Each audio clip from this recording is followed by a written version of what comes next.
Ladies and gentlemen, comrades and friends, welcome to The Week with me, Comrade Fatso. And it's been a crazy week where Zek has said, who needs voter education? Zanu has told us they created 1 million jobs without us even knowing, and Zimbabweans have declared war on winter. But first, we were hit with some amazing good news from the ruling party. Apparently, Zanu PF created 2 million jobs without us even knowing. Yes, Psychology Mazivisa revealed that they had created the 2 million jobs they promised by Guinea. Because they weren't talking about the formal economy, they were talking about the informal economy. So vendors and airtime sellers, please thank Zanu PF for your employment. Psychology proceeded to say they have actually surpassed expectations as they are now on 3 million jobs. Pakai pa.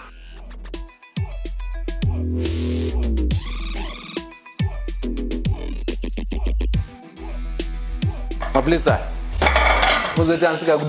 job creation, job opportunity. Psychology helped to define what the jobs actually are by saying, even if I ask you to wash my car, that's a job.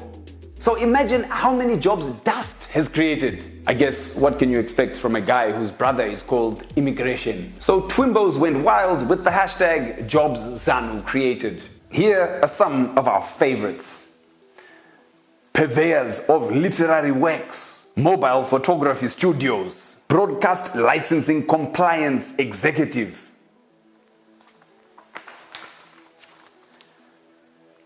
WhatsApp installer, second vice president. Not to be outdone, Zek held a press conference this week where they said some absolute club bangers. First of all, Rita Makarao said, why bother with voter education? Everyone will soon forget about this BVR thing anyway. You short memory Zimbabweans. Next, they said that you'll need proof of residence to vote too. But don't worry, Rita says, even if you're homeless, you can vote. I don't know, get proof of residence from your street landlord, Blatindo. I live Panaforth and Baines. And if you're a woman wanting to register to vote, Rita Makarao says, just make sure you are in good books with your husband. Madzoga.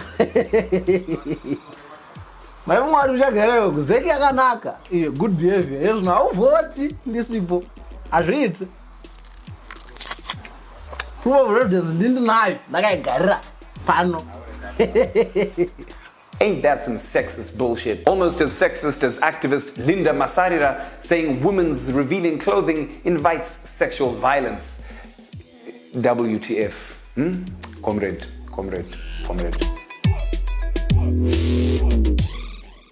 To update on the latest from the opposition coalition talks, Morgan said, Joy said, and Niti said, nah.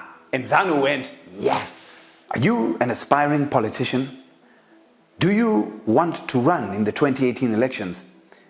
Here at The Week, we give you a guide on what you need to be a Zimbabwean politician. Eat nzimbe like you love it. Pray with Apostori, even if you're not impostori. Find some youthies who you can hire. Book a Zim dancehall artist for your rally, even a noisy one. Do you want to vote in the upcoming elections but think that Zek needs to get its act together? Then write a letter to Rita Makarao and ask her, why do we need proof of residence to vote and not just an ID? Why don't they want to do voter education? And does she think we still live in the Stone Ages by saying that women must get permission from their husbands to vote? Write your letters entitled Dear Rita to Zek and let's flood them with our demands. Thanks for joining us on The Week. Follow Magamba TV on social media. I've been Comrade Fatso. This has been The Week. You have been the people. Thank you and foot Zek!